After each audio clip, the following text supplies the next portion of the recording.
You're listening to the Zine Collector Podcast, Episode 16, Selling Zines Online, Part 5, TicTail.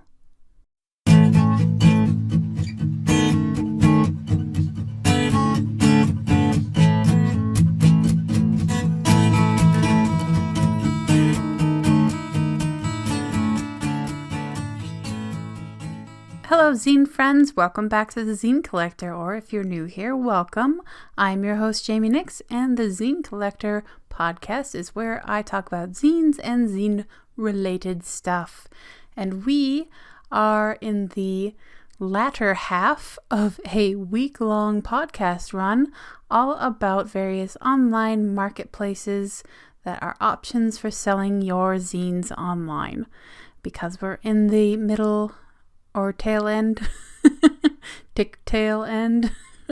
That was a bad pun. Anyway, because I am doing a week-long run, I am not going to repeat the same two zine events over and over. And I'm also skipping over the sharing is caring and the Q&A sections for this episode as well as tomorrow's episode.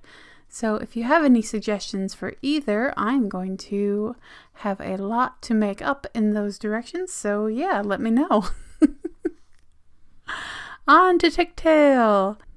In the last episode, I talked about store envy, an intriguing option for online sellers, but a little bit US-centric and thus a little bit limited for sellers who live internationally. In this episode, I will be talking about TicTail. Keep in mind that any dollar amounts I mention are in Australian dollars unless I mention otherwise.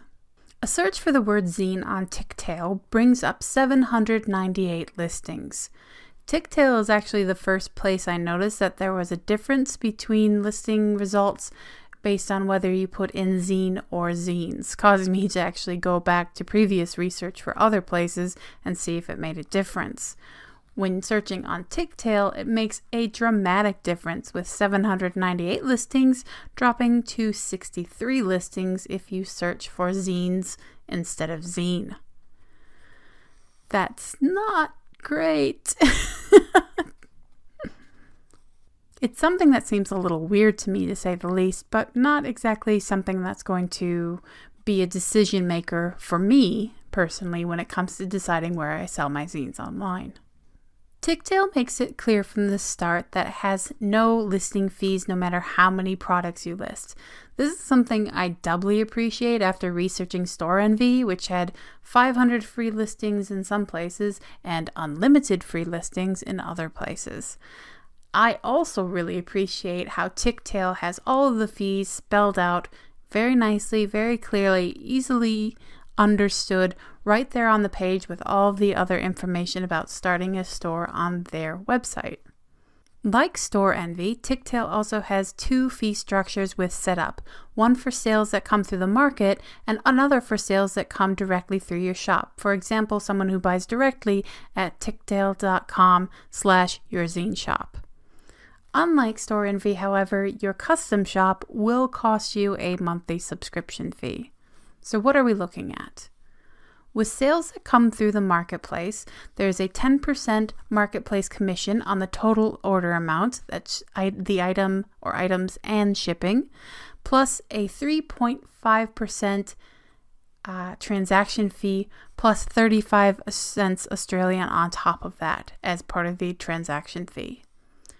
With sales that come directly through your custom shop, there is a $9 USD, about $12.16 Australian, monthly fee for a custom shop.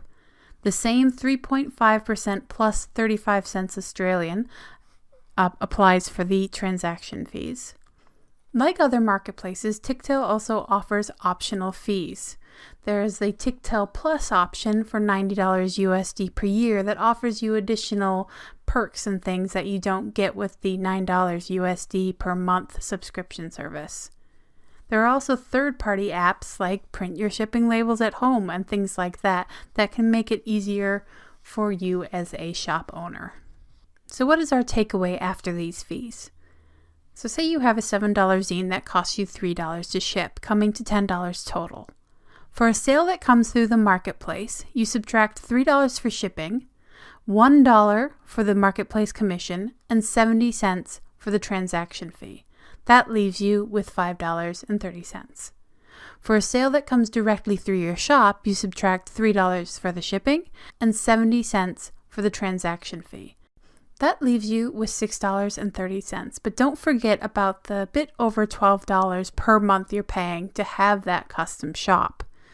But on the other hand, unlike the 5 zines per month you need to sell to make your eBay subscription worth it, you only need to sell 2 zines per month to cover your subscription here.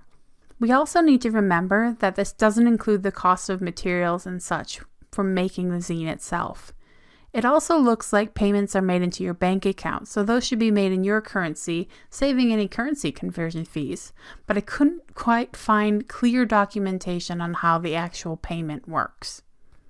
With the Start a Shop button in the top right of the screen, right next to the Login and Sign Up buttons, it's very easy to sign up for a shop. Pop in your name, your email address, and a password.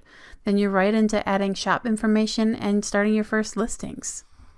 So what do I think about TicTail? As I mentioned before, I appreciate the list of clear fees right along with the clear list of features.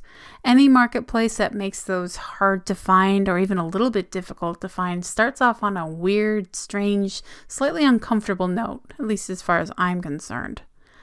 One feature that I really like about TicTail is that you can upload images and video on your shop. I'm not sure how much I would use that feature personally, but I can see a lot of interesting ways that people could use that to further their sales. They also have a real-time chat feature, so you, like it says, in real time can chat to your customers. That makes my anxiety skyrocket, but I can see that that would be a valuable asset for a lot of shop owners. TicTail also makes it very easy to connect your shop to Instagram, something that I personally think is incredibly useful because I love Instagram. But that's also why I find it a little bit odd that they don't advertise that feature more. I found it by chance, so it makes me wonder if they're not advertising it more. Is there any trouble with the integration? That sort of thing. I didn't have the time to connect it or get into it, basically because TicTail is not something I'm personally going to use, so I didn't want to set up the connections, but it's definitely worth checking out if TicTail is bad pun alert, if TicTail is ticking off the boxes for you. Oh gosh. Bad puns. Bad puns. The big thing that made TicTail really stand out to me is that they advertise that it's easy to import your shop listings from Etsy or Shopify. Their tutorial is a bit out of date, for Etsy at least, but I managed to figure out how to do it in a couple of minutes from my Etsy dashboard. And if you're interested, it's Settings, Options, Download Data. Importing them is actually very easy. Once you have the file, you just click your Products tab and then click Import. Load the file and away you go.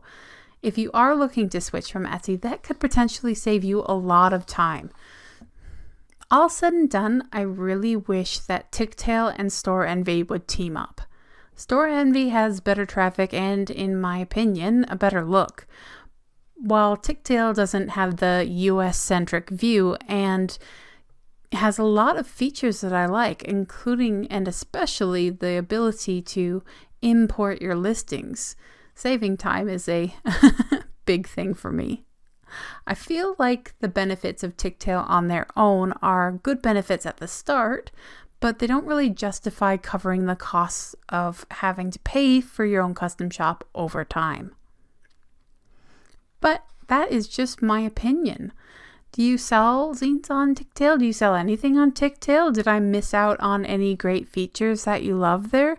Let me know about your TicTail experiences in the comments section. I would love to get a discussion going because I'm wondering if I'm missing anything when it comes to TicTail and any other shops from mentioned in previous episodes. So now we have come to the end of the 4th episode. Be sure to check out the episodes previous to this one if you haven't already. And I will be back tomorrow looking at the very interesting, intriguing Gum Road.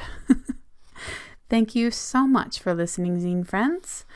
There's a lot of information on offer here, and I hope it has been of use. But again, it's just my opinion. Remember, there are no gatekeepers in the Zineverse, nor should there be. Links to everything I've talked about are in the description, so be sure to check that out. And also be sure to stop by seagreenzines.com, where I review zines every Thursday and Friday. Whew, goodness me. The music for this podcast, Spanish Summer by Audionautics, is licensed under a Creative Commons Attribution license. And that, my friends, is the final end of the episode. Thank you again for joining me. It's been quite a journey, and it will continue to be so. Thank you a million times. It's so much information, but yes, I appreciate you listening and or watching. So until tomorrow, I wish you all the best, wish you a lovely day, and until next time, make some zines, have some fun, all that good stuff. Mwah!